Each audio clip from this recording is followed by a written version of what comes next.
Hello friends, आप सभी का dark desire audio YouTube channel पर स्वागत है। कहानी शुरू करने से पहले एक महत्वपूर्ण सूचना देना चाहूंगा। यह कहानी पूर्णतः काल्पनिक है। इसमें प्रस्तुत सभी पात्र, घटनाएं और स्थान लेखक की कल्पना पर आधारित है और इनका किसी भी वास्तविक व्यक्ति, घटना, जाति, संस्कृति या समाज से कोई संबंध नहीं है। इस कहानी का उद्देश्य केवल मनोरंजन करना है। हमारा किसी भी प्रकार का सामाजिक, धार्मिक या सांस्कृतिक संस्थाओं को ठोस पहुंचाने का कोई इरादा नहीं है। यदि किसी श्रोता को इस कहानी का कोई अंश अनुचित या आपत्तिजनक प्रतीत हो तो कृपया इसे केवल एक काल्पनिक एवं मनोरंजनात्मक रचना के रूप में ही ले। यह कहानी पूरी तरह से मेरी स्वयं लिखी हुई है, जिसे न तो किसी अन्य लेखक से लिया गया है और न ही किसी ऑनलाइन प्लेटफॉर्म से कॉपी किया गया है। इस कहानी की सभी copyright dark desire audio channel के अंतर्गत सुरक्षित है। ऑफिस के उस शांत केबिन में, जहां बाहर की हलचल बस कांच के पार धुंधली दिखाई दे रही थी, ईशानी की आंखें लैपटॉप की स्क्रीन पर जमी हुई थी। स्क्रीन पर चमकता हुआ वो संदेश, वेलकम आयरा, जैसे किसी दरवाजे के खुलने की घोषणा था। लेकिन वो दरवाजा कहाँ ले जाएगा, ये अभी साफ नहीं था। उसके भीतर एक अजीब सा मिश्रण था, सतर्कता, जिज्ञासा और एक ठंडी दृढ़ता। उसने गहरी सांस ली, अपनी उंगलियां कीबोर्ड पर रखीं और धीरे धीरे टाइप किया, यू वर एक्सपेक्टिंग मी। कुछ सेकंड तक कोई जवाब नहीं आया। कमरे में घड़ी की टिक टिक जैसे और तेज सुनाई देने लगी। फिर स्क्रीन पर एक नया टेक्स्ट उभरा, I was waiting for you. Ishani के होठों पर हल्की सी रेखा खिंची, न मुस्कान न तनाव, बस एक स्वीकृति की खेल अब खुलकर सामने आ चुका है। उसने तुरंत अगला संदेश टाइप किया, तो अब सीधे बात करते हैं। स्क्रीन पर जवाब आया, सीधी बात तुम्हारी आदत नहीं थी आयरा। उसने एक पल के लिए आंखें बंद की। ये नाम अब उसे चुभता नहीं था, बल्कि जैसे उसे भीतर से मजबूत कर रहा था। उसने जवाब दिया, लोग बदलते हैं। इस बार जवाब थोड़ा लंबा था, हाँ, और यही बदलाव सबसे खतरनाक होता है। तुम अब वो नहीं रही जिसे हम जानते थे, और शायद आप भी वो नहीं हैं जो दिखते हैं। ईशानी ने टाइप किया। कुछ सेकंड का सन्नाटा, फिर स्क्रीन काली हुई और अचानक एक वीडियो विंडो खुल गई। विक्रम सिंघानिया, उसका चेहरा स्क्रीन पर उभरा, ठंडा, नियंत्रित और पूरी तरह आश्वस्त। अब ठीक है, उसने कहा, कम से कम अब हम एक दूसरे को देख सकते हैं। ईशानी ने स्क्रीन की तरफ देखा। उसकी आंखों में कोई डर नहीं था। तो अब बताइए, उसने कहा, आप मुझे क्या दिखाना चाहते हैं? विक्रम हल्का सा मुस्कुराया।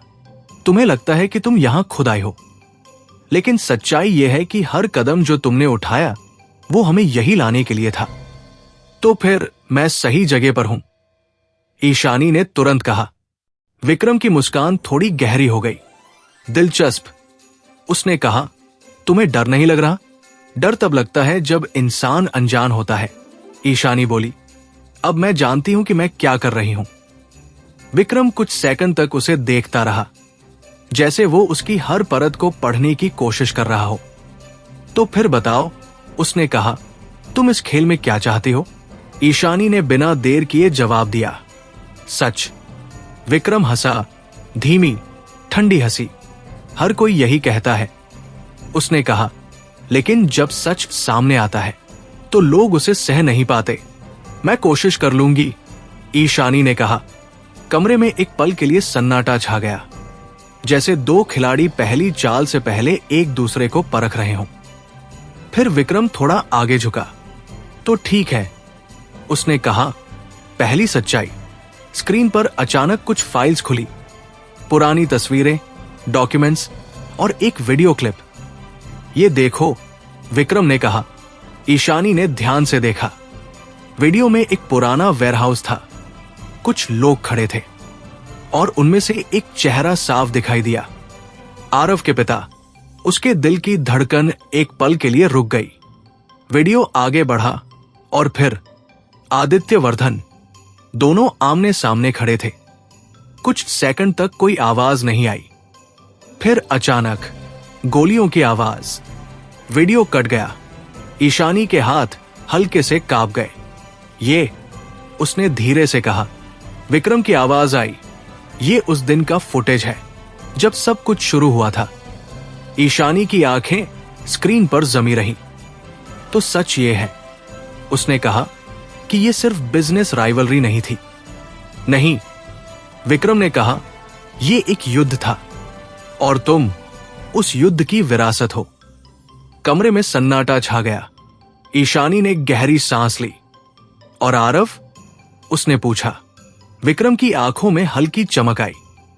वो उस युद्ध का अगला हिस्सा है, उसने कहा। और तुम? उसकी सबसे बड़ी कमजोरी।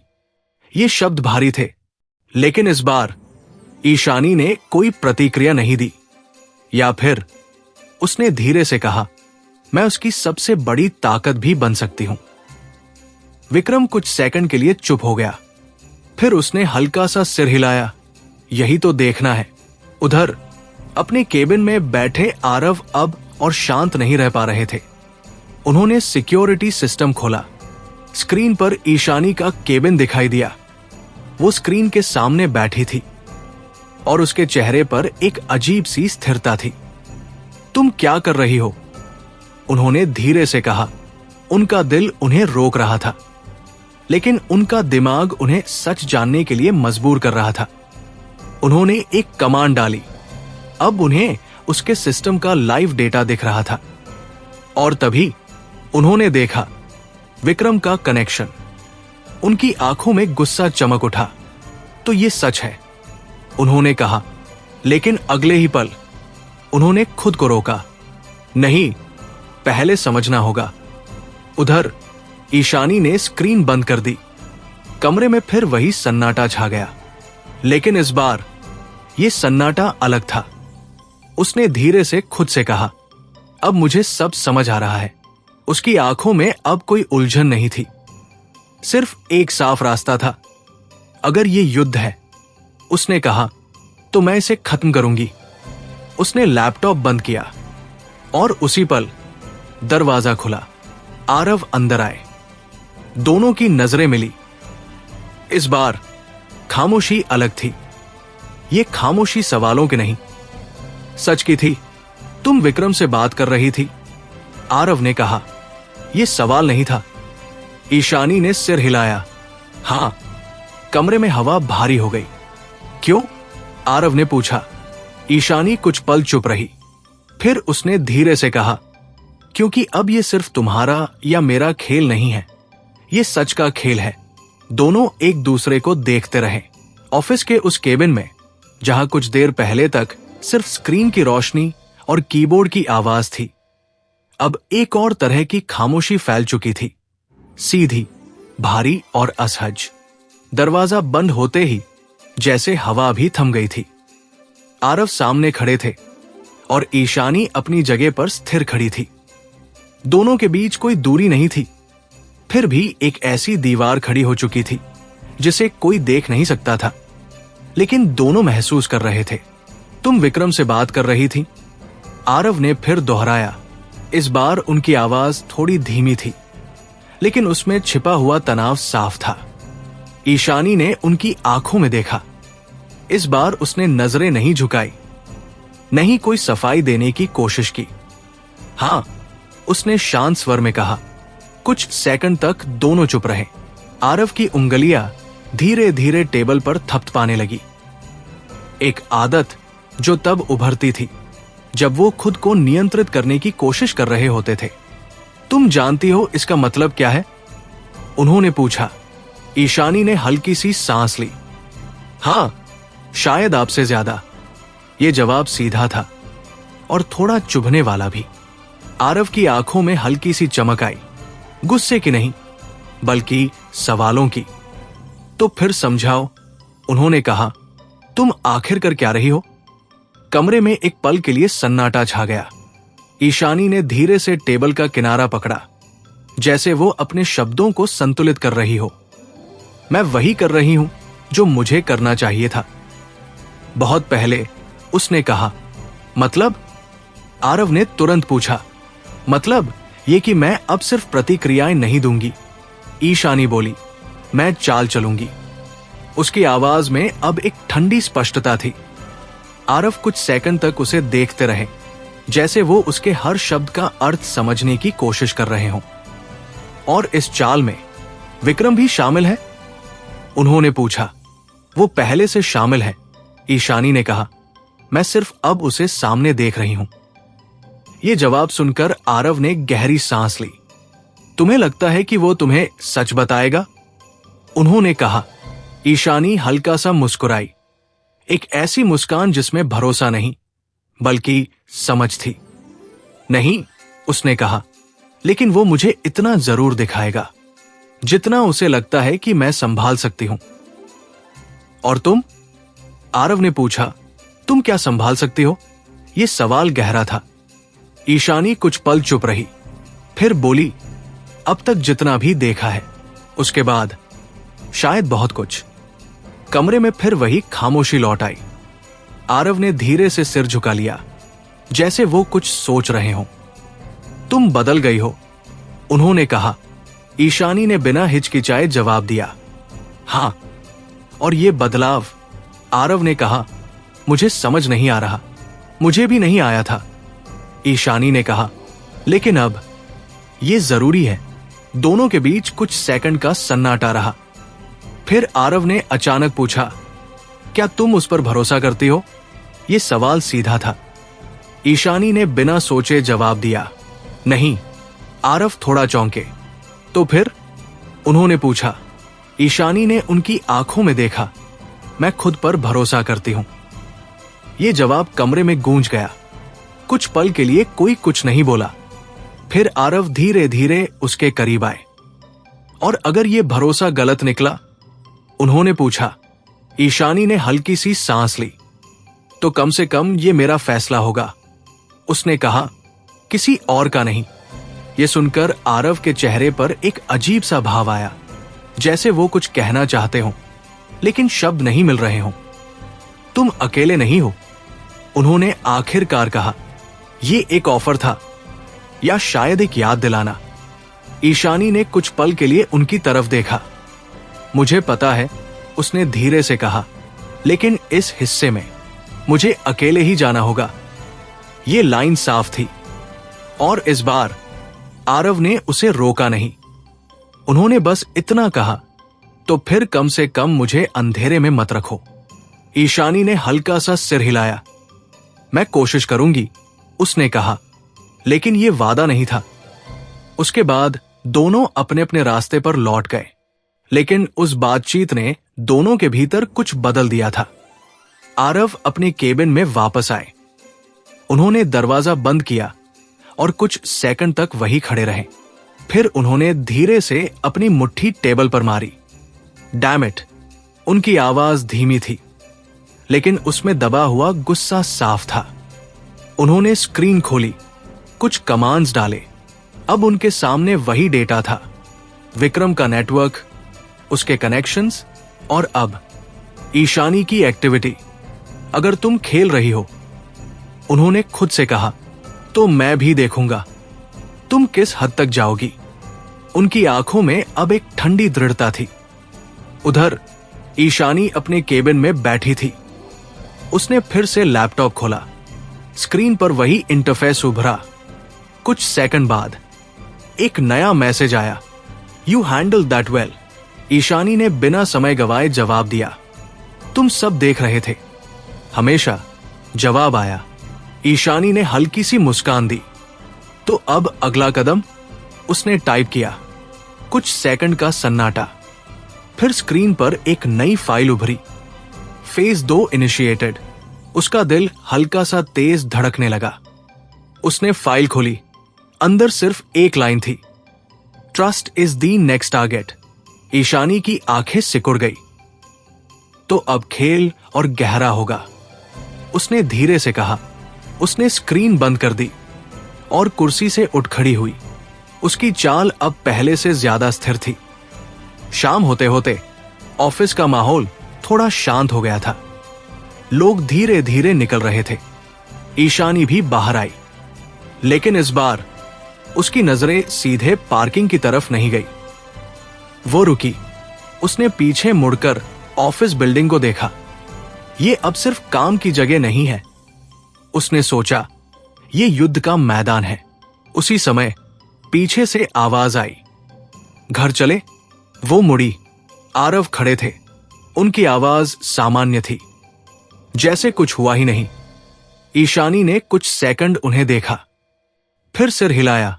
हां, दोनों साथ चलने लगे, लेकिन इस बार उनके बीच जो खामोशी थी वो पहले जैसी नहीं थी। अब वो खामोशी दो अलग अलग सच्चाइयों के बीच थी और दोनों जानते थे अब हर कदम सोच समझ कर उठाना होगा, क्योंकि अब सच के दो चेहरे सामने आ चुके थे और यह तय करना मुश्किल था कौन सा असली है और कौन सा खेल। रात धीरे धीरे शहर पर उतर चुकी थी, लेकिन मल्होत्रा मिशन के भीतर आज भी नींद का नामो निशान नहीं था। बाहर की सड़कें शांत थी, हवा में हल्की ठंडक थी और पेड़ों की सरसराहट एक अजीब सी बेचैनी पैदा कर रही थी। लेकिन असली बेचैनी उस घर के अंदर थी, जहां हर व्यक्ति अपने अपने विचारों में उलझा हुआ था और सबसे ज्यादा आरव और ईशानी। कार में लौटते समय जो खामोशी थी वो अब भी उनके बीच मौजूद थी। दोनों अपने अपने कमरों में आ चुके थे, लेकिन उनकी सोच एक दूसरे से टकरा रही थी। ये अब सिर्फ दो लोगों का रिश्ता नहीं था, बल्कि दो अलग अलग रास्तों का संघर्ष बन चुका था, जहां हर कदम उन्हें या तो करीब ला सकता था या हमेशा के लिए दूर कर सकता था। ईशानी अपने कमरे में आई और दरवाजा बंद कर दिया। उसने कुछ सेकंड तक आंखें बंद रखी, जैसे वो पूरे दिन की घटनाओं को एक एक करके अपने दिमाग से निकाल रही हो। फिर वो धीरे धीरे कमरे के बीच में आई और कुर्सी पर बैठ गई। उसके सामने टेबल पर वही लैपटॉप रखा था जिसने उसकी जिंदगी बदल दी थी। उसने उसे खोला नहीं, बस उसे देखते हुए सोचने लगी। Trust is the next target. Vikram का वो मैसेज उसके दिमाग में बार बार गूंज रहा था। भरोसा, उसने धीरे से ये शब्द दोहराया। ये वही चीज थी जो अब तक उसे संभाले हुए थी। आरव पर उसका भरोसा और शायद आरव का उस पर। लेकिन अब उसे उसी भरोसे को तोड़ना था। उसने गहरी सांस ली। अगर मैं ये नहीं करूंगी, उसने सोचा, तो मैं कभी सच तक नहीं पहुंच पाऊंगी। उसकी आंखों में हल्की सी नमी आई, लेकिन उसने उसे तुरंत रोक लिया। अब भावनाओं के लिए जगह नहीं है। उसने धीरे से कहा। उधर आरव अपने स्टडी रूम में बैठे थे। कमरे में हल्की रोशनी थी और सामने स्क्रीन पर कई डेटा फाइल्स खुली थी, लेकिन उनका ध्यान उन फाइल्स पर नहीं था। वो बार बार उसी बातचीत के बारे में सोच रहे थे जो ऑफिस में हुई थी। मैं अपनी तरफ हूं। ईशानी के शब्द उनके दिमाग में गूंज रहे थे। उन्होंने अपनी मुट्ठी भींच ली। तो अब मैं भी अपनी तरफ हूं, उन्होंने खुद से कहा। लेकिन यह कहते समय भी उनके भीतर एक सवाल था। क्या सच में उनका दिल अब भी उसे रोकना चाहता था, उसे समझना चाहता था? लेकिन उनका दिमाग अब सतर्क हो चुका था। तभी उनका फोन बजा। इंस्पेक्टर राजवीर। हां, आरव ने कॉल उठाया। हमें कुछ और मिला है। राजवीर की आवाज आई। विक्रम का नेटवर्क तेजी से एक्टिव हो रहा है और इस बार वो अंदर से हमला करने वाला है। आरव की आंखें सिकुड़ गई। अंदर से? हां, राजवीर बोला। और इसके लिए वो किसी ऐसे इंसान का इस्तेमाल करेगा जिस पर तुम भरोसा करते हो। कुछ सेकंड के लिए खामोशी। फिर आरव ने धीरे से कहा, मैं समझ गया। कॉल कट गया। कमरे में सन्नाटा छा गया। तो ये सब प्लान का हिस्सा है, उन्होंने सोचा। उनकी नजर धीरे धीरे दरवाजे की तरफ गई, जिसके पीछे ईशानी थी। रात और गहरी हो गई। मैशन के गलियारों में हल्की रोशनी थी और हर चीज शांत लग रही थी। लेकिन इस शांति के भीतर एक नई चाल चलने वाली थी। ईशानी अपने कमरे से बाहर निकली। उसके कदम धीमे थे, लेकिन निश्चित। वो सीधे स्टडी रूम की तरफ गई। दरवाजा हल्का सा खुला था। अंदर आरव अब भी बैठे थे। उन्होंने उसकी आहट सुनी। आ जाओ, उन्होंने बिना मुड़े कहा। ईशानी अंदर आई। कुछ सेकंड तक दोनों चुप रहे। फिर ईशानी ने कहा, मुझे आपसे बात करनी है। आरव ने कुर्सी से उठकर उसकी तरफ देखा। किस बारे में? उन्होंने पूछा। ईशानी ने गहरी सांस ली। हमारे बारे में। ये शब्द सुनते ही हवा भारी हो गई। आरव कुछ पल चुप रहे, फिर बोले, ठीक है, बोलो। ईशानी ने उनकी आंखों में देखा। हम इस तरह नहीं चल सकते, उसने कहा। किस तरह? आरव ने पूछा। इस तरह, ईशानी बोली, जहां हम एक दूसरे पर भरोसा नहीं कर रहे। ये लाइन सच्ची थी, लेकिन इसके पीछे एक योजना भी थी। आरव ने ध्यान से उसे देखा। तो तुम क्या चाहती हो? उन्होंने पूछा।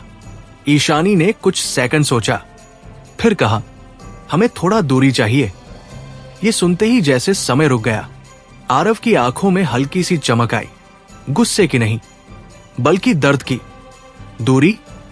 उन्होंने धीरे से कहा। हां, ईशानी बोली, जब तक हम खुद को समझ नहीं लेते। उसकी आवाज शांत थी, लेकिन उसके भीतर तूफान चल रहा था। आरव कुछ पल चुप रहे, फिर उन्होंने धीरे से कहा, या फिर तुम पहले से समझ चुकी हो। ये लाइन सीधी थी। ईशानी ने जवाब नहीं दिया। उसकी खामोशी ही जवाब थी। आरव ने हल्की सी हंसी छोड़ी, कड़वी। तो यही है, उन्होंने कहा। तुमने अपना रास्ता चुन लिया है। ईशानी की आंखें थोड़ी नम हो गई, लेकिन उसने खुद को संभाला। यह रास्ता मैंने नहीं चुना, उसने कहा। यह रास्ता मुझे चुनना पड़ा। यह आधा सच था। आरव ने सिर हिलाया। ठीक है, उन्होंने कहा, अगर यही तुम्हें चाहिए। उन्होंने एक कदम पीछे लिया। तो मैं तुम्हें नहीं रोकूंगा। यह वही लाइन थी जो पहले भी आई थी, लेकिन इस बार इसमें और ज्यादा दूरी थी। ईशानी ने कुछ कहना चाहा, लेकिन शब्द नहीं निकले। वो मुड़ी और धीरे धीरे कमरे से बाहर चली गई। दरवाजा बंद हुआ और उस आवाज के साथ एक और दरार पड़ गई। उधर अपने कमरे में पहुंचकर ईशानी दीवार से टिक गई। उसकी आंखों से आंसू निकल आए। मुझे ये करना ही था, उसने खुद से कहा, लेकिन उसका दिल अब भी टूट रहा था। दूसरी तरफ आरव खिड़की के पास खड़े थे। बाहर अंधेरा था। उन्होंने धीरे से कहा, तो अब ये खेल सच में शुरू हो गया है। उनकी आंखों में अब एक ठंडी दृढ़ता थी। दूर विक्रम अपने ऑफिस में बैठा था। उसके सामने स्क्रीन पर एक मैसेज आया, ट्रस्ट ब्रोकन। विक्रम मुस्कुराया। अच्छा, उसने कहा, अब अगला कदम और आसान होगा। उसने धीरे से कहा, जब भरोसा टूटता है तो इंसान खुद ही गिर जाता है। मल्होत्रा मिशन की सुबह आज कुछ अलग थी। सूरज की किरणें खिड़कियों से अंदर आ रही थी, लेकिन उस रोशनी में अब पहले जैसा अपनापन नहीं था। घर में सब कुछ सामान्य दिख रहा था। नौकर अपने काम में लगे हुए थे। किचन में चाय बन रही थी। दादी साहब पूजा कर रही थी। लेकिन इस सामान्यता के पीछे एक खामोश तनाव छिपा हुआ था, जिसे हर कोई महसूस कर सकता था, लेकिन कोई बोल नहीं रहा था। ईशानी अपने कमरे की खिड़की के पास खड़ी थी। उसने रात भर शायद ठीक से नींद नहीं ली थी, लेकिन उसके चेहरे पर थकान नहीं थी, बल्कि एक ठंडी स्थिरता थी। उसकी आंखें बाहर दूर कहीं टिकी हुई थी, लेकिन उसका दिमाग पूरी तरह सक्रिय था। अब अगला कदम, उसने खुद से धीरे से कहा। उसने कल रात जो किया था, आरव से दूरी बनाना, वो सिर्फ एक भावनात्मक फैसला नहीं था, बल्कि एक रणनीति थी। उसे पता था कि विक्रम का अगला कदम भरोसे को तोड़ना था, और उसने वही किया था, लेकिन अपने तरीके से। अगर मैं पहले ही दूरी बना लूं, उसने सोचा, तो उसका खेल आधा खत्म हो जाएगा। लेकिन यह सोचते हुए भी उसके दिल में एक हल्की चुभन थी, क्योंकि यह दूरी सिर्फ नकली नहीं थी, वो असली भी बनती जा रही थी। तभी दरवाजे पर हल्की दस्तक हुई। अंदर आ सकती हूं? यह दादी सा की आवाज थी। ईशानी ने खुद को संभाला। हां, दादी सा अंदर आई। उन्होंने कुछ पल तक बिना कुछ कहे ईशानी को देखा। तुम ठीक हो? उन्होंने धीरे से पूछा। ईशानी ने हल्की सी मुस्कान दी। अब ठीक और गलत का फर्क समझ में आ रहा है। दादी सा उसकी बात समझ गई, और उस फर्क की कीमत भी समझ में आ रही है। उन्होंने पूछा। ईशानी कुछ पल चुप रही। हाँ, उसने धीरे से कहा। कमरे में एक खामोशी छा गई। दादी सा उसके पास आई और उसके सिर पर हाथ रखा। कभी कभी सही रास्ता अकेला होता है, उन्होंने कहा, लेकिन याद रखना, अकेलापन ताकत भी बन सकता है और कमजोरी भी। ये बात सीधे दिल पर लगी। ईशानी ने उनकी तरफ देखा। मैं इसे ताकत बनाऊंगी। दादी सा ने हल्का सा सिर हिलाया। बस ध्यान रखना, कहीं ये ताकत तुम्हें तुमसे दूर न कर दे। ये कहकर वो चली गई। ईशानी वही खड़ी रह गई। उसके मन में अब एक नया सवाल उठ चुका था। क्या मैं खुद से दूर हो रही हूं? उधर डाइनिंग हॉल में आरव पहले से बैठे थे। उनके सामने कॉफी रखी थी, लेकिन वो उसे पी नहीं रहे थे। उनकी नजरें खाली थी, लेकिन उनका दिमाग तेजी से काम कर रहा था। ट्रस्ट ब्रोकन, ये शब्द उनके भीतर गूंज रहे थे। लेकिन अब वो सिर्फ दुखी नहीं थे, वो तैयार थे। अगर ये खेल है, उन्होंने सोचा, तो अब मैं नियम बदलूंगा। तभी ईशानी नीचे आई। दोनों की नजरें मिली, लेकिन इस बार कोई भाव नहीं था, सिर्फ एक ठंडी समझ। ईशानी चुपचाप कुर्सी पर बैठ गई। ऑफिस चलोगी? आरव ने पूछा। हां, उसने कहा। बस एक शब्द, कोई अतिरिक्त बात नहीं। सिद्धार्थ ने दोनों को देखा। ये नॉर्मल नहीं है, उसने धीरे से दादी सा से कहा। दादी सा ने सिर्फ इतना कहा। यह तूफान से पहले की शांति है। ऑफिस पहुंचने के बाद सब कुछ सामान्य दिख रहा था, लेकिन असल में सब कुछ बदल चुका था। ईशानी अपने केबिन में गई। उसने तुरंत सिस्टम ऑन किया। कुछ सेकंड बाद स्क्रीन पर वही मैसेज आया, फेज 2 प्रोग्रेसिंग। उसने जवाब दिया, ट्रस्ट ब्रोकन। कुछ सेकंड बाद जवाब आया, good, now push him further. Ishani की आंखें सिकुड़ गई। अब और, उसने सोचा, लेकिन उसने तुरंत टाइप किया, नेक्स्ट मूव। जवाब आया, मेक हिम रिएक्ट। उसने स्क्रीन बंद कर दी। तो अब उसे उकसाना है, उसने कहा। उसकी आंखों में अब एक ठंडी योजना थी। उधर आरव अपने केबिन में बैठे थे। उन्होंने पहले ही फैसला कर लिया था, अब वो सिर्फ देखेंगे नहीं, खेलेंगे। उन्होंने फोन उठाया। राजवीर, मुझे एक टीम चाहिए, डिस्क्रीट। किस लिए? राजवीर ने पूछा। आरव ने धीरे से कहा, किसी को फॉलो करना है। कौन? राजवीर ने पूछा। कुछ सेकंड की खामोशी, फिर ईशानी। ये नाम हवा में भारी हो गया। दोपहर ऑफिस में ईशानी जानबूझकर आरव के केबिन में गई। आपसे एक फाइल साइन करवानी थी, उसने कहा। आरव ने उसकी तरफ देखा।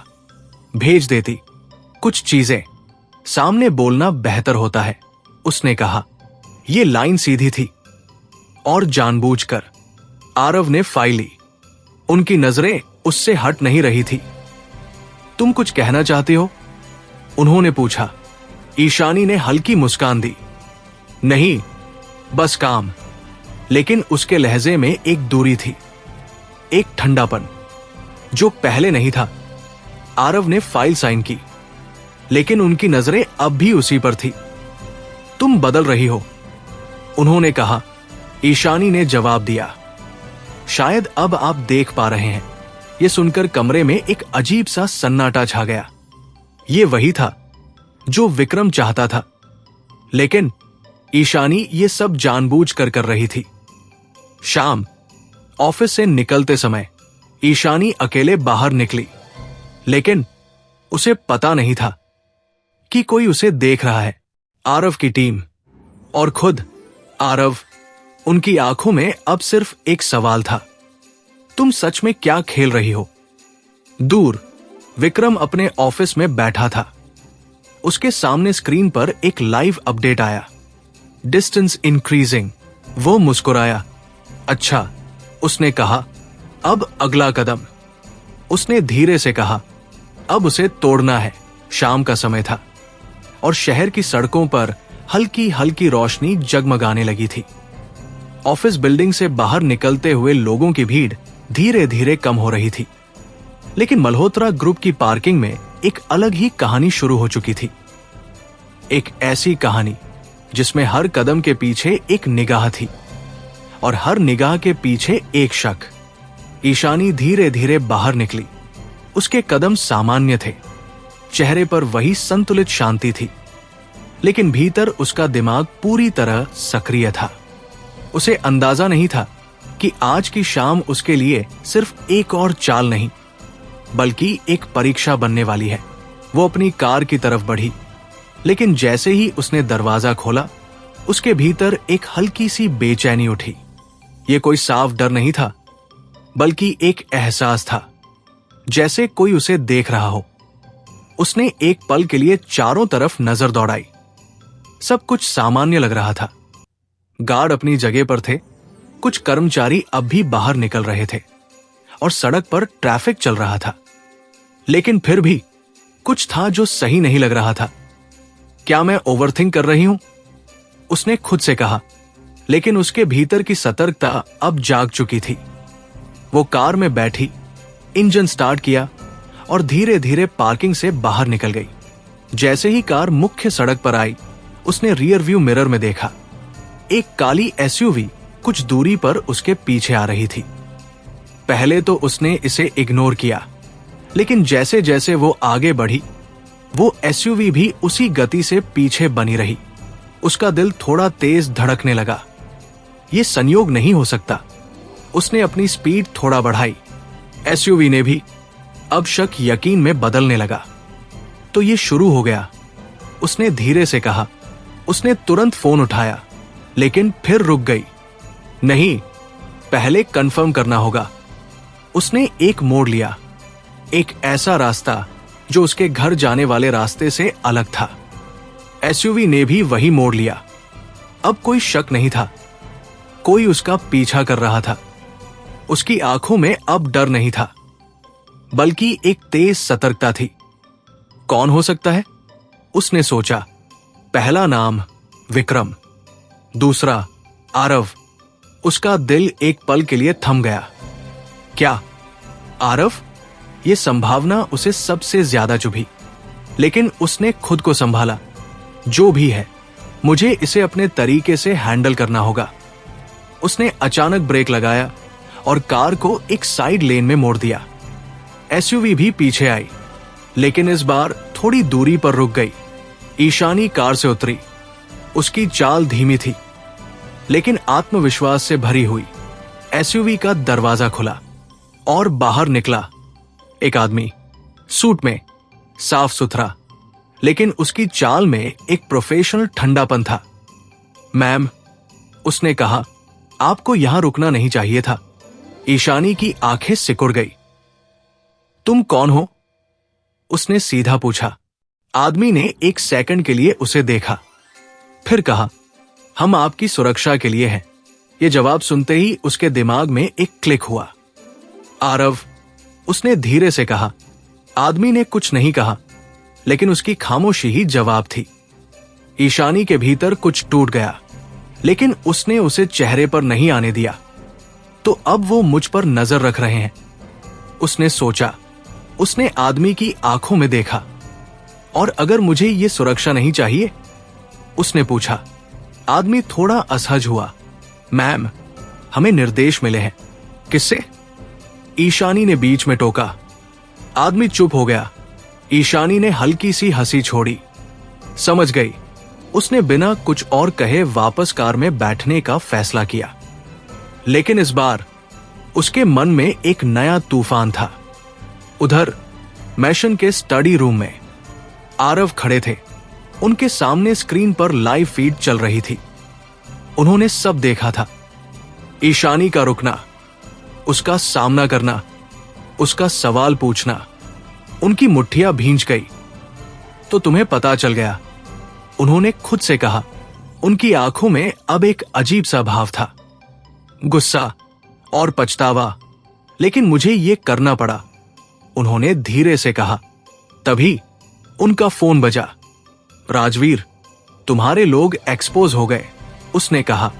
आरव ने आंखें बंद की। मुझे पता है, अब क्या प्लान है? राजवीर ने पूछा। कुछ सेकंड की खामोशी, फिर अब मैं खुद देखूंगा, आरव ने कहा। उनकी आवाज में अब एक ठंडी दृढ़ता थी। उधर कार में बैठी ईशानी अब चुप थी। उसकी आंखें सड़क पर थी, लेकिन उसका दिमाग कहीं और था। तो अब भरोसा इतना गिर चुका है। उसने सोचा कि वो मुझे फॉलो करवा रहे हैं। ये सिर्फ शक नहीं था, ये चोट थी, गहरी। लेकिन उसने खुद को संभाला। अच्छा, उसने धीरे से कहा, तो अब खेल और खुला होगा। उसने कार की स्पीड बढ़ाई। उसकी आंखों में अब एक नई चमक थी, ठंडी और खतरनाक। मेशन पहुंचते ही वो सीधे अंदर गई। हॉल में दादी सा और सिद्धार्थ बैठे थे। तुम ठीक हो? सिद्धार्थ ने पूछा। ईशानी ने बिना रुके कहा, हां, लेकिन उसकी आवाज में अब एक ठंडापन था। वो सीधे सीढ़ियों की तरफ बढ़ी। तभी पीछे से आवाज आई, ईशानी। वो रुकी, मुड़ी। आरव खड़े थे। दोनों की नजरें मिली। इस बार कोई खामोशी नहीं थी, सिर्फ सवाल, तुमने मेरे पीछे लोग लगाए? ईशानी ने सीधे पूछा। यह सवाल हवा में गूंज गया। दादी सा और सिद्धार्थ दोनों चौंक गए। आरव कुछ सेकंड चुप रहे, फिर बोले, हां। यह जवाब सीधा था और उसी में सब कुछ था। ईशानी की आंखों में हल्की सी नमी आई, लेकिन वो तुरंत गायब हो गई। तो अब हम यहां तक पहुंच गए हैं, उसने कहा। उसकी आवाज में दर्द था, लेकिन उससे ज्यादा निराशा। आरव ने धीरे से कहा, मुझे सच जानना है या मुझे कंट्रोल करना है? ईशानी ने तुरंत पूछा। यह वार सीधा था। आरव चुप हो गए। कुछ सेकंड का सन्नाटा। फिर, अगर तुम मुझे सच बताओगी, उन्होंने कहा, तो मुझे यह सब नहीं करना पड़ेगा। ईशानी हल्का सा हंसी, कड़वी। और अगर आप मुझ पर भरोसा करते, उसने कहा, तो मुझे कुछ छिपाना नहीं पड़ता। ये लाइन सब कुछ कह गई। दोनों चुप हो गए। ये वो पल था जहां कोई जीत नहीं रहा था, दोनों हार रहे थे। ईशानी ने धीरे से कहा, अब हम दोनों एक दूसरे को समझने की कोशिश नहीं कर रहे, हम एक दूसरे को पकड़ने की कोशिश कर रहे हैं। यह सच था और यही सबसे खतरनाक था। वो मुड़ी और ऊपर चली गई। आरव वही खड़े रह गए। उनकी आंखों में अब सिर्फ एक सवाल था, क्या अब भी कुछ बचा है? दूर विक्रम अपने ऑफिस में बैठा था। उसके सामने स्क्रीन पर अपडेट आया, ट्रस्ट फ्रैक्चर डीपन्ड। वो मुस्कुराया। परफेक्ट, उसने कहा। उसने धीरे से कहा, अब अगला कदम। उसकी आंखों में ठंडी चमक थी। मल्होत्रा मिशन की रात उस दिन असामान्य रूप से शांत थी, लेकिन उस शांति में एक ठंडापन घुल चुका था, जैसे दीवारों ने भी घर के भीतर चल रही खामोश लड़ाई को महसूस कर लिया हो। ऊपर अपने कमरे में खड़ी ईशानी खिड़की से बाहर देख रही थी, लेकिन उसकी नजरें शहर की रोशनी पर नहीं, बल्कि अपने ही भीतर के अंधेरे पर टिकी हुई थी। नीचे हुई बातचीत, आरव का साफ साफ हाँ कहना और उसके बाद का सन्नाटा, ये सब उसके भीतर गूंज रहा था। ये पहली बार नहीं था जब उसे चोट लगी थी, लेकिन इस बार बात अलग थी, क्योंकि इस बार चोट भरोसे पर थी। उसने धीरे से अपनी आंखें बंद की और गहरी सांस ली। अगर यही खेल है, उसने मन ही मन कहा, तो अब मुझे भी नियम बदलने होंगे। उसके भीतर एक अजीब सी ठंडक फैल गई। वो ठंडक जो दर्द के बाद आती है, जब इंसान भावनाओं को किनारे रखकर सिर्फ सोचने लगता है। उसने खुद से एक स्पष्ट फैसला लिया। अब वो सिर्फ प्रतिक्रिया नहीं देगी, बल्कि पहले से सोचकर कदम उठाएगी। और इस खेल में सबसे बड़ा कदम था खुद को अलग करना। उधर नीचे स्टडी रूम में खड़े आरव खिड़की के सामने स्थिर खड़े थे। बाहर अंधेरा था, लेकिन उनके भीतर जो चल रहा था वो उससे कहीं ज्यादा गहरा था। ईशानी के शब्द, हम एक दूसरे को पकड़ने की कोशिश कर रहे हैं, उनके दिमाग में गूंज रहे थे। उन्होंने अपनी मुट्ठियां भींच ली, जैसे वो खुद को समझाने की कोशिश कर रहे हों कि उन्होंने जो किया वो सही था, ये जरूरी था। उन्होंने खुद से कहा, अगर वो कुछ छिपा रही है तो मुझे जानना होगा। लेकिन उनके इस तर्क के पीछे एक सच्चाई छिपी थी, जिसे वो खुद भी पूरी तरह स्वीकार नहीं कर पा रहे थे। वो उसे खोने से डर रहे थे। रात धीरे धीरे और गहरी हो गई। मैशन के गलियारों में सन्नाटा था, लेकिन 2 कमरों में अब भी रोशनी जल रही थी। एक में ईशानी और दूसरे में आरव। दोनों अलग अलग थे, लेकिन एक ही सोच में उलझे हुए, कैसे इस खेल को अपने पक्ष में मोड़ा जाए। ईशानी ने अपने लैपटॉप को खोला। स्क्रीन पर कुछ सेकंड के बाद वही इंटरफेस उभरा जिससे वो अब परिचित हो चुकी थी। कुछ ही देर में एक मैसेज आया, स्टेटस। उसने बिना देर किए टाइप किया, ट्रस्ट ब्रोकन, सर्वेलेंस कंफर्म्ड। कुछ सेकंड बाद जवाब आया, good, isolation phase begin. Ishani की आंखें उस लाइन पर टिक गई। आइसोलेशन फेज, तो अब मुझे पूरी तरह अकेला करना है, उसने सोचा। लेकिन इस बार वो ये अकेलापन खुद चुनेगी।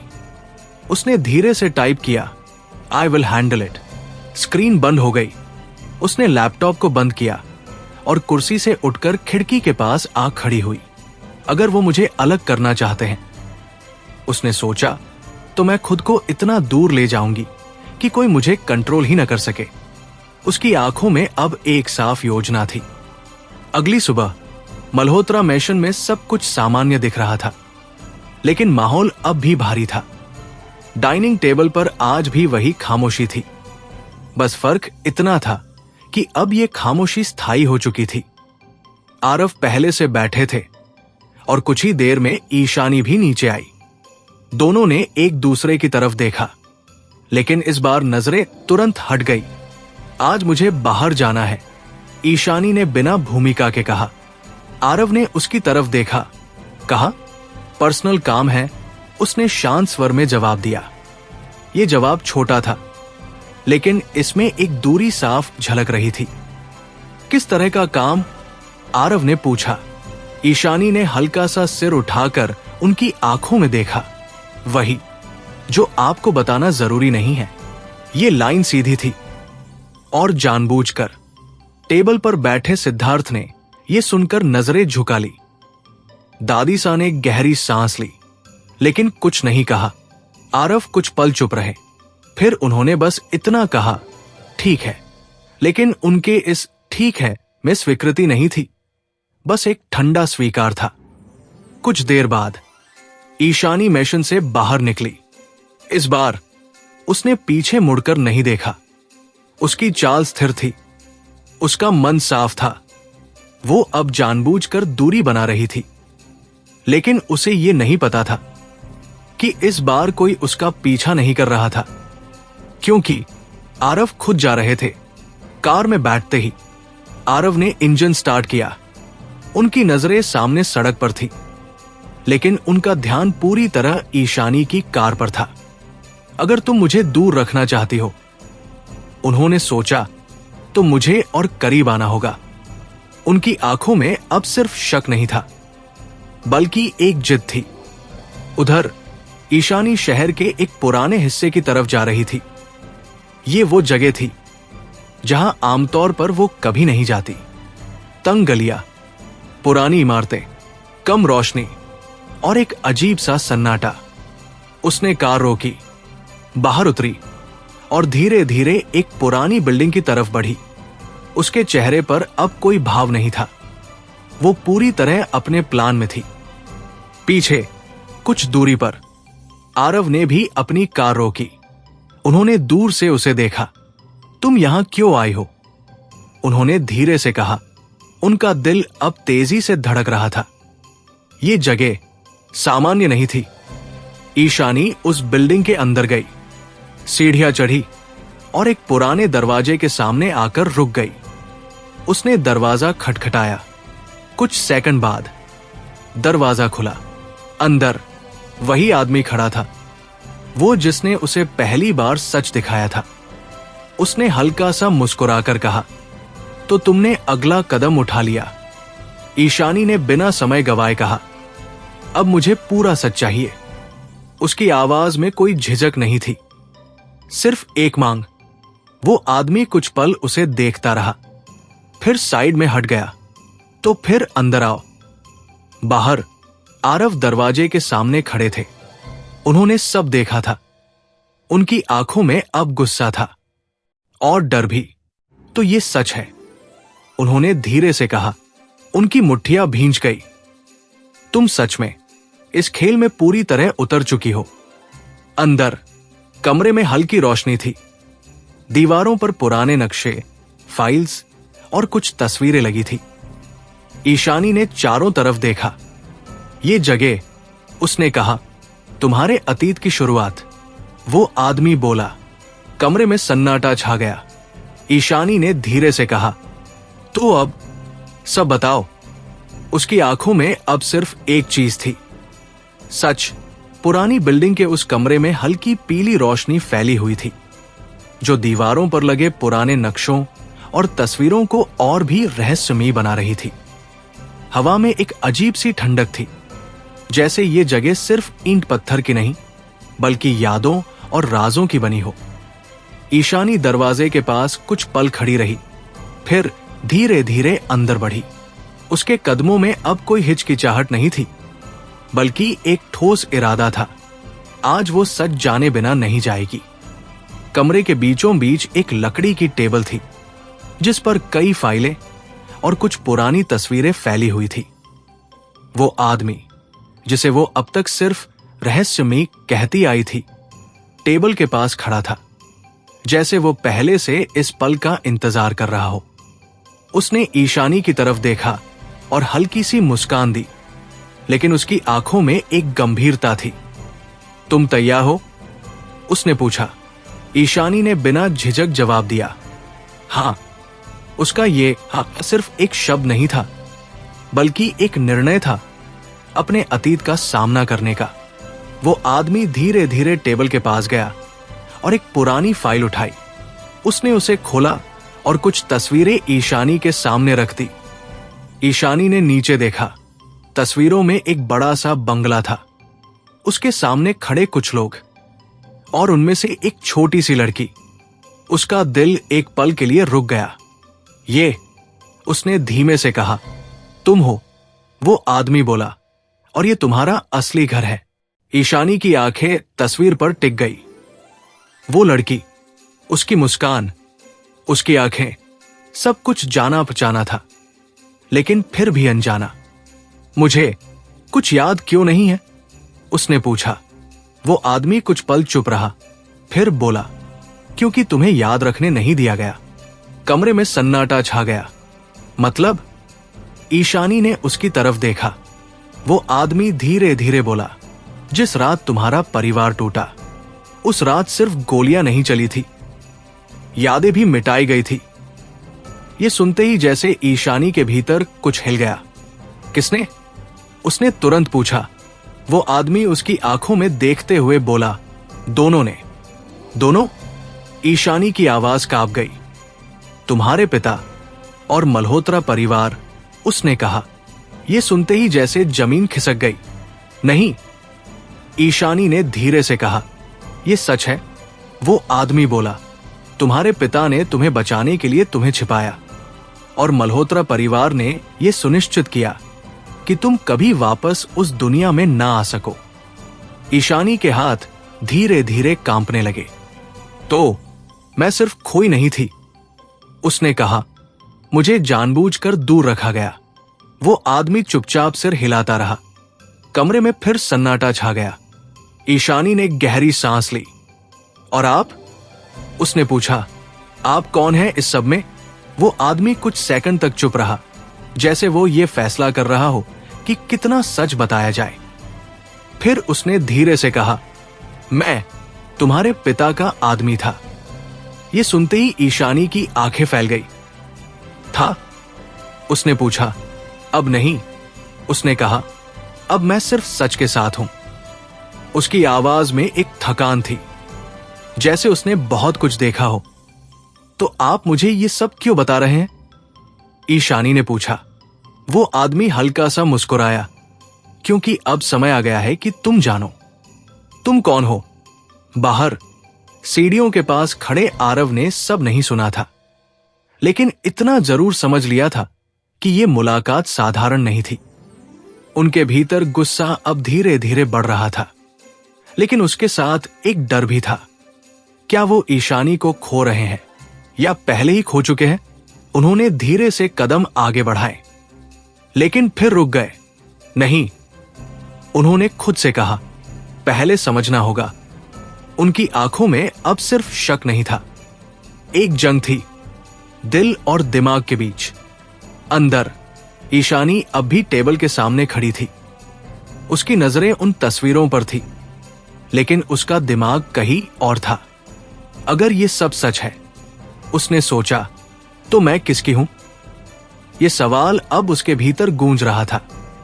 वो धीरे धीरे बोली, तो अब मुझे क्या करना चाहिए? वो आदमी कुछ पल चुप रहा, फिर बोला, अब तुम्हें चुनना होगा। क्या? ईशानी ने पूछा। वो आदमी उसकी आंखों में देखते हुए बोला, अपनी पहचान। कमरे में सन्नाटा छा गया। ईशानी, उसने कहा, या आयरा? ये वही सवाल था, लेकिन इस बार इसका जवाब आसान नहीं था। ईशानी ने आंखें बंद की। उसके दिमाग में आरव का चेहरा आया, उसकी आवाज, उसकी खामोशी, और फिर विक्रम की आवाज, उसका खेल, उसका सच। उसने धीरे धीरे आंखें खोली। मैं, उसने कहा, लेकिन शब्द रुक गए, क्योंकि अब यह सिर्फ नाम का चुनाव नहीं था, यह उसकी पूरी जिंदगी का फैसला था। उसी समय नीचे आरव ने फोन निकाला। उन्होंने राजवीर को कॉल किया। मुझे उस आदमी की पूरी जानकारी चाहिए, उन्होंने कहा। कौन? राजवीर ने पूछा। आरव ने धीमे से कहा, जो अभी उसके साथ है। उनकी आवाज में अब कोई हिचकिचाहट नहीं थी। अब यह खेल खत्म करना होगा। दूर विक्रम अपने ऑफिस में बैठा था। उसके सामने स्क्रीन पर एक अपडेट आया, पास्ट रिवील्ड। वो मुस्कुराया। अच्छा, उसने कहा, अब असली खेल शुरू होगा। उसने धीरे से कहा, जब इंसान को अपना अतीत पता चलता है। उसकी आंखों में ठंडी चमक थी। कमरे के भीतर फैली हल्की पीली रोशनी अब पहले से भी ज्यादा भारी लगने लगी थी, जैसे हर दीवार ईशानी के जवाब का इंतजार कर रही हो। टेबल पर फैली तस्वीरें, पुरानी फाइलें और वो आदमी, सब कुछ एक ही सवाल के इर्द गिर्द घूम रहा था। ईशानी या आयरा? ये सिर्फ एक नाम का चुनाव नहीं था, बल्कि उस रास्ते का फैसला था जिस पर चलकर वो अपनी पूरी जिंदगी को बदल सकती थी। उसकी सांसें धीमी थी, लेकिन उसके भीतर एक तूफान चल रहा था। उसने धीरे धीरे आंखें खोली और सामने खड़े उस आदमी की तरफ देखा। अगर मैं आयरा हूं, उसने धीमे लेकिन साफ शब्दों में कहा, तो इसका मतलब ये नहीं कि मैं ईशानी को भूल जाऊंगी। उसकी आवाज में एक नई दृढ़ता थी, जैसे उसने अपने भीतर कुछ तय कर लिया हो। वो आदमी कुछ सेकंड तक उसे देखता रहा, फिर हल्का सा मुस्कुराया। यही फर्क है तुम में और बाकी लोगों में, उसने कहा। तुम दो दुनियाओं के बीच खड़ी हो और दोनों को छोड़ना नहीं चाहती, क्योंकि दोनों ही मेरी हैं। ईशानी ने तुरंत जवाब दिया। कमरे में एक पल के लिए सन्नाटा छा गया, लेकिन इस बार यह सन्नाटा बोझल नहीं था, इसमें एक स्पष्टता थी। तो फिर तैयार रहो, वो आदमी बोला, क्योंकि इस फैसले की कीमत बहुत बड़ी होगी। ईशानी ने बिना झिझक कहा, मैं तैयार हूं। उसके शब्दों में अब डर नहीं था। उधर सीढ़ियों के नीचे खड़े आरव अब और इंतजार नहीं कर पा रहे थे। उनका दिल और दिमाग अब एक ही दिशा में जा रहे थे, सच तक पहुंचने की दिशा में। उन्होंने धीरे धीरे कदम बढ़ाए और ऊपर की ओर चल पड़े। हर कदम के साथ उनके भीतर की बेचैनी बढ़ती जा रही थी। अगर वो सच में, उन्होंने सोचा, नहीं, मुझे खुद देखना होगा। वो दरवाजे के पास पहुंचे। अंदर से आवाजें आ रही थी, धीमी लेकिन साफ। उन्होंने दरवाजे को हल्का सा धक्का दिया। दरवाजा खुल गया। अंदर ईशानी और वो आदमी खड़े थे। दोनों एक पल के लिए जम गए। कमरे में अचानक एक भारी खामोशी फैल गई। ईशानी की आंखें फैल गई। आरव। उसके होठों से बस इतना ही निकला। आरव की नजरें सीधे उस आदमी पर टिक गई। उनकी आंखों में अब गुस्सा साफ दिखाई दे रहा था। तो यही सच है, उन्होंने धीमे लेकिन सख्त स्वर में कहा। वो आदमी शांत खड़ा रहा। आप यहां कैसे? ईशानी ने कहना चाहा, लेकिन उसके शब्द पूरे नहीं हुए। तुम्हें लगता है मैं नहीं जानूंगा? आरव ने उसकी तरफ देखे बिना कहा। उनकी आवाज में ठंडापन था। आप गलत समझ रहे हैं, ईशानी ने कहा। तो समझाओ, आरव ने तुरंत जवाब दिया। कमरे में तनाव बढ़ गया। ईशानी कुछ पल चुप रही, फिर बोली, मैं सिर्फ सच जानने आई हूं। या सच छिपाने? आरव ने बीच में टोका। यह वार सीधा था। ईशानी की आंखों में दर्द झलका, लेकिन उसने खुद को संभाला। अगर मैं छिपाना चाहती, उसने कहा, तो यहां आती ही नहीं। यह लाइन सच्ची थी, लेकिन आरव अब भावनाओं से नहीं सोच रहे थे। तो फिर यह कौन है? उन्होंने उस आदमी की तरफ इशारा करते हुए पूछा। कमरे में फिर सन्नाटा छा गया। वो आदमी आगे बढ़ा। अगर आप सच में जानना चाहते हैं, उसने कहा, तो बैठकर सुनिए। आरव ने उसकी तरफ घूर कर देखा। मुझे किसी कहानी की जरूरत नहीं है, उन्होंने कहा। मुझे सच चाहिए, और सच कभी आसान नहीं होता, वो आदमी बोला। दोनों की नजरें टकराईं। ये सिर्फ दो लोगों का सामना नहीं था, ये दो अतीतों का टकराव था। ईशानी ने महसूस किया कि अगर उसने अभी कुछ नहीं कहा तो सब कुछ और बिगड़ सकता है। बस, उसने धीरे से कहा। दोनों की नजरें उसकी तरफ मुड़ी। ये लड़ाई आप दोनों की नहीं है, उसने कहा। ये मेरी है। कमरे में खामोशी छा गई। और मैं इसे अपने तरीके से लड़ूंगी, उसने आगे कहा। उसकी आवाज में अब एक स्पष्टता थी। आरव ने उसकी तरफ देखा। तो इसमें मेरी कोई जगह नहीं है। यह सवाल सिर्फ सवाल नहीं था, ये एक दर्द था। ईशानी कुछ पल चुप रही, फिर उसने धीरे से कहा, मैंने कभी ऐसा नहीं कहा, लेकिन तुम यही कर रही हो, आरव ने तुरंत कहा। उनकी आवाज अब थोड़ी ऊंची हो गई थी। तुम मुझसे दूर जा रही हो, मुझसे छिपा रही हो। और अब उन्होंने उस आदमी की तरफ देखा। इन लोगों के साथ खड़ी हो। यह आरोप सीधा था। ईशानी की आंखों में आंसू आ गए, लेकिन उसने उन्हें गिरने नहीं दिया। मैं आपके खिलाफ नहीं हूं, उसने धीरे से कहा। तो मेरे साथ भी नहीं हो, आरव ने कहा। कमरे में एक भारी खामोशी फैल गई। यह वही पल था जहां शब्द खत्म हो जाते हैं और सिर्फ एहसास रह जाते हैं। वो आदमी पीछे हट गया। यह तुम्हारा फैसला है, उसने ईशानी से कहा, और वो चुप हो गया। अब यह सिर्फ ईशानी और आरव के बीच था। दोनों एक दूसरे को देख रहे थे। उनकी आंखों में सब कुछ था, प्यार, गुस्सा, दर्द और एक सवाल, क्या अब भी कुछ बचा है? ईशानी ने धीरे से कहा, मैं आपको खोना नहीं चाहती। यह पहली बार था जब उसने ये स्वीकार किया, लेकिन आरव ने तुरंत जवाब नहीं दिया।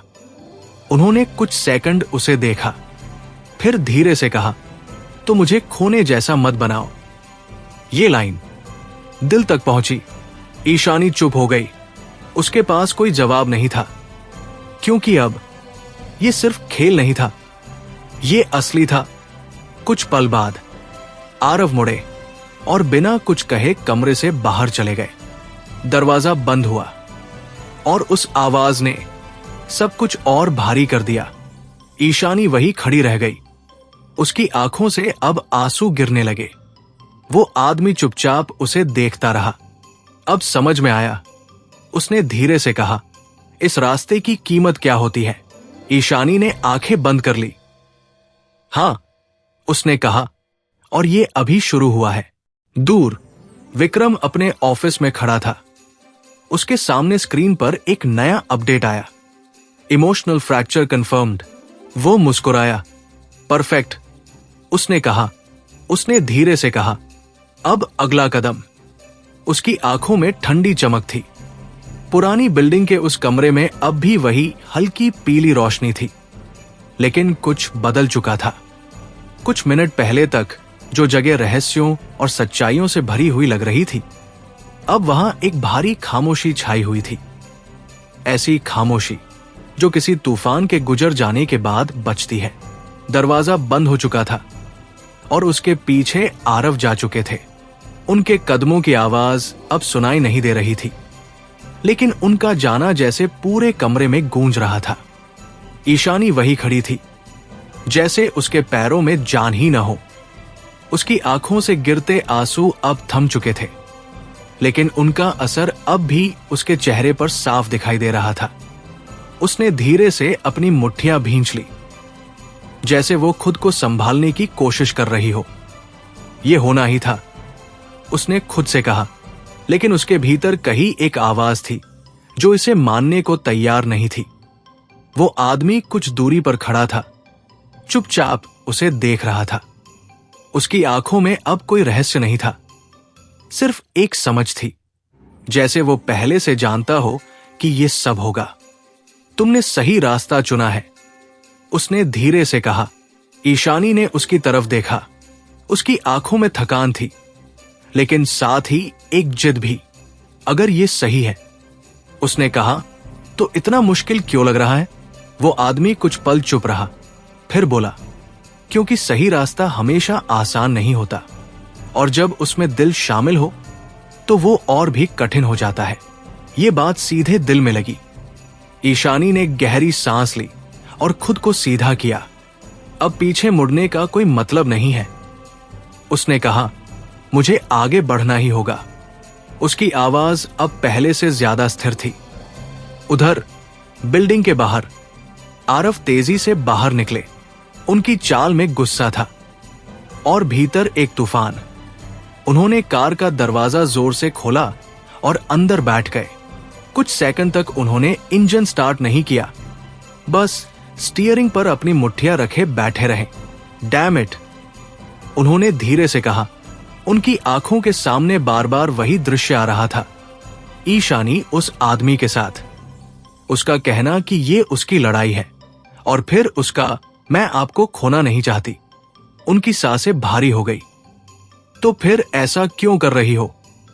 उन्होंने खुद से पूछा। उनके भीतर अब दो आवाजें थी। एक कह रही थी, वो तुमसे दूर जा रही है। दूसरी, वो कुछ बड़ा छिपा रही है। उन्होंने आंखें बंद की। मुझे सच जानना होगा, उन्होंने धीरे से कहा, और इस बार उनका फैसला साफ था। अब वो सिर्फ देखेंगे नहीं, हस्तक्षेप करेंगे। उधर कमरे में ईशानी ने धीरे धीरे अपने आंसू पोंछे। उसने उस आदमी की तरफ देखा। अब आगे क्या? वो आदमी टेबल के पास गया और एक और फाइल उठाई। अब असली कहानी शुरू होती है, उसने कहा। उसने फाइल खोली। अंदर कुछ पुराने डॉक्यूमेंट्स थे और एक वीडियो। ये देखो, उसने कहा। ईशानी ने स्क्रीन की तरफ देखा। वीडियो शुरू हुआ। इस बार एक मीटिंग रूम दिखाई दिया। टेबल के एक तरफ आदित्य वर्धन और दूसरी तरफ अविनाश मल्होत्रा। ईशानी की आंखें फैल गई। ये, उसने कहा। हाँ, वो आदमी बोला, ये वही डील है जिसने सब कुछ शुरू किया। वीडियो में आवाज आई, ये सिर्फ बिजनेस नहीं है। आदित्य वर्धन की आवाज थी। ये एक साझेदारी है, अविनाश ने मुस्कुराते हुए कहा। और अगर ये साझेदारी टूट गई? वीडियो अचानक कट गया। कमरे में सन्नाटा छा गया। ईशानी का दिल तेजी से धड़कने लगा। तो ये सब, उसने कहा, एक डील थी? हाँ, वो आदमी बोला। और जब वो डील टूटी तो युद्ध शुरू हुआ। ईशानी के दिमाग में अब सब कुछ जुड़ने लगा। और आरव, उसने धीरे से कहा, वो उस युद्ध का अगला चेहरा है। वो आदमी बोला। ये सुनकर उसके भीतर कुछ और टूट गया। तो वो भी, उसने सोचा, लेकिन उसने खुद को रोका। नहीं, उसने कहा, वो अलग है। उसकी आवाज में विश्वास था, लेकिन अब वो विश्वास भी कमजोर पड़ रहा था। उधर मेशन में आरव वापस आ चुके थे। उन्होंने सीधे स्टडी रूम का रुख किया। उनकी आंखों में अब एक साफ इरादा था। उन्होंने फोन उठाया। राजवीर, मुझे उस पुराने केस की पूरी फाइल चाहिए। आदित्य वर्धन और मल्होत्रा डील। कुछ सेकंड की खामोशी। तू सच में इसमें उतर रहा है? राजवीर ने पूछा। आरव ने धीमे लेकिन ठोस स्वर में कहा, अब ये सिर्फ बिजनेस नहीं है, ये पर्सनल है। कॉल कट गया। आरव ने खिड़की से बाहर देखा। उनकी आंखों में अब सिर्फ एक चीज थी, सच।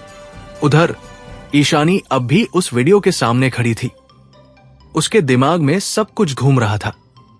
आदित्य, अविनाश, डील, धोखा, युद्ध और आरव। अगर ये सब सच है, उसने सोचा, तो मैं किस पर भरोसा करूं? ये सवाल अब सबसे बड़ा था। वो धीरे से बोली, मुझे और जानना है। उसकी आवाज में अब एक जिद थी। वो आदमी हल्का सा मुस्कुराया। और हर सच की एक कीमत होती है। मैं तैयार हूं। ईशानी ने तुरंत कहा। दूर विक्रम अपने ऑफिस में बैठा था। उसके सामने स्क्रीन पर अपडेट आया, ट्रूथ लेयर 2 अनलॉक्ड। वो मुस्कुराया। अच्छा, उसने कहा, अब खेल और दिलचस्प होगा। उसने धीरे से कहा, अब वो खुद अपने रिश्तों पर शक करेगी। उसकी आंखों में ठंडी चमक थी। और यही सबसे बड़ा हथियार है।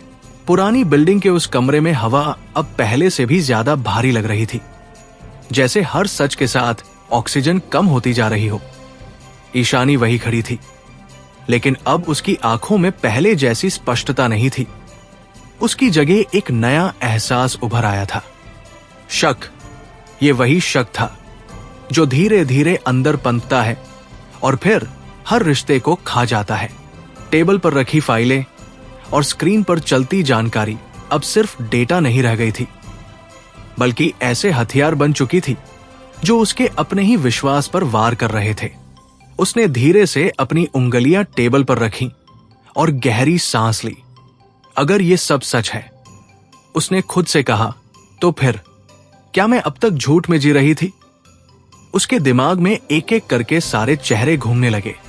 दादी सा, सिद्धार्थ, आरव, और हर चेहरे के साथ एक सवाल जुड़ता गया।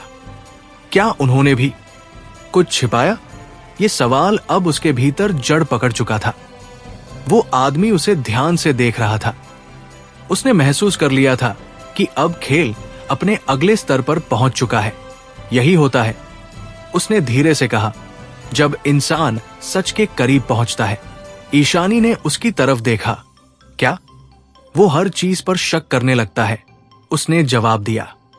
कमरे में एक पल के लिए खामोशी छा गई। ईशानी ने हल्का सा सिर झुका लिया। तो क्या ये जरूरी है? उसने पूछा। क्या सच जानने के लिए हर भरोसे को तोड़ना जरूरी है? वो आदमी कुछ सेकंड चुप रहा, फिर बोला, नहीं, लेकिन सच खुद ही भरोसे को तोड़ देता है। ये जवाब सीधा था और दर्दनाक भी। उधर मल्होत्रा मेशन में आरव अपने स्टडी रूम में बैठे थे। उनके सामने अब एक नई फाइल खुली थी। पुराने रिकॉर्ड्स, डील के पेपर्स और कुछ ऐसे डॉक्यूमेंट्स जिन्हें उन्होंने पहले कभी ध्यान से नहीं देखा था। हर पन्ने के साथ एक नई परत खुल रही थी और हर परत के साथ उनका शक गहराता जा रहा था। तो ये सब सच में हुआ था, उन्होंने धीरे से कहा। उनकी आंखों में अब सिर्फ गुस्सा नहीं था, बल्कि एक ठंडी समझ थी। और ये सब मुझसे छिपाया गया। उन्होंने कुर्सी से उठकर खिड़की की तरफ देखा। किसने? उन्होंने खुद से पूछा। उनके दिमाग में एक नाम आया, चाचा, अविनाश मल्होत्रा। उनकी मुट्ठियां भींच गई। अगर ये सच है, उन्होंने सोचा, तो ये सिर्फ बिजनेस नहीं था। उनकी आंखों में अब एक नया इरादा था। उधर पुरानी बिल्डिंग में ईशानी अब भी खामोश खड़ी थी। उसका दिमाग तेजी से काम कर रहा था।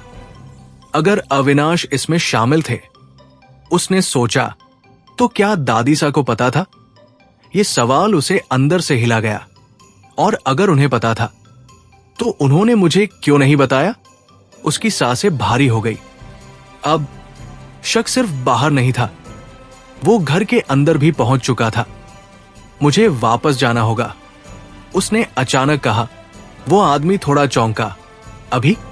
हाँ, ईशानी बोली। अब मुझे खुद देखना है। उसकी आवाज में अब एक ठंडा निर्णय था। वो मुड़ी और बिना कुछ और कहे बाहर निकल गई। उधर आरव अब भी स्टडी रूम में थे। तभी दरवाजा खुला। अंदर आए अविनाश मल्होत्रा। उनकी चाल हमेशा की तरह आत्मविश्वास से भरी हुई थी, लेकिन उनकी आंखों में आज एक हल्की बेचैनी थी। तुमने बुलाया? उन्होंने पूछा। आरव ने धीरे से उनकी तरफ देखा। हाँ, उन्होंने कहा। कमरे में एक अजीब सा सन्नाटा छा गया। मुझे आपसे कुछ पूछना है, आरव ने कहा। अविनाश ने हल्की सी मुस्कान दी। पूछो। आरव कुछ सेकंड चुप रहे, फिर बोले, आदित्य वर्धन के साथ जो डील हुई थी। कमरे का माहौल तुरंत बदल गया। अविनाश की मुस्कान हल्की सी फीकी पड़ गई। तुम ये सब क्यों पूछ रहे हो? उन्होंने कहा। क्योंकि अब मुझे सच चाहिए, आरव ने सीधे कहा। दोनों की नजरें टकराईं। ये सिर्फ सवाल नहीं था, ये टकराव था।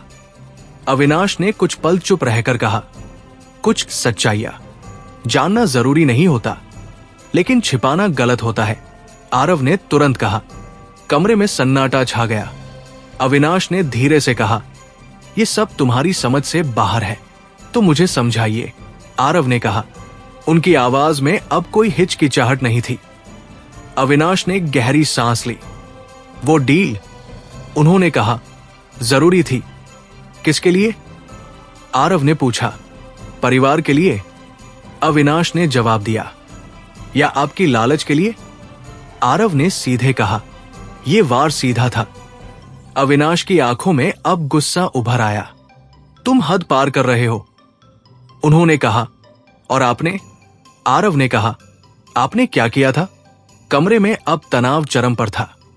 उसी समय मेशन के बाहर ईशानी की कार आकर रुकी। वो जल्दी से अंदर गई। उसके कदम तेज थे। उसकी आंखों में अब सिर्फ एक चीज थी, सच। वो सीधे स्टडी रूम की तरफ बढ़ी। दरवाजा बंद था। अंदर से आवाजें आ रही थी, तेज, गंभीर, टकराव भरी। उसका दिल तेजी से धड़कने लगा। उसने बिना सोचे दरवाजा खोल दिया। अंदर आरव और अविनाश आमने सामने खड़े थे। दोनों चौंक गए। कमरे में अचानक सन्नाटा छा गया। तीनों की नजरें मिली। ये पल बहुत भारी था। आप, अविनाश ने कहा। ईशानी ने उनकी तरफ देखा। उसकी आंखों में अब कोई झिझक नहीं थी, सिर्फ सवाल। मुझे भी सच जानना है, उसने धीरे से कहा। कमरे में सन्नाटा और गहरा हो गया। दूर विक्रम अपने ऑफिस में खड़ा था। उसके सामने स्क्रीन पर अपडेट आया, फैमिली कॉन्फ्लिक्ट इनिशिएटेड। वो मुस्कुराया। परफेक्ट, उसने कहा। उसने धीरे से कहा। अब शक बीज बन चुका है। उसकी आंखों में ठंडी चमक थी।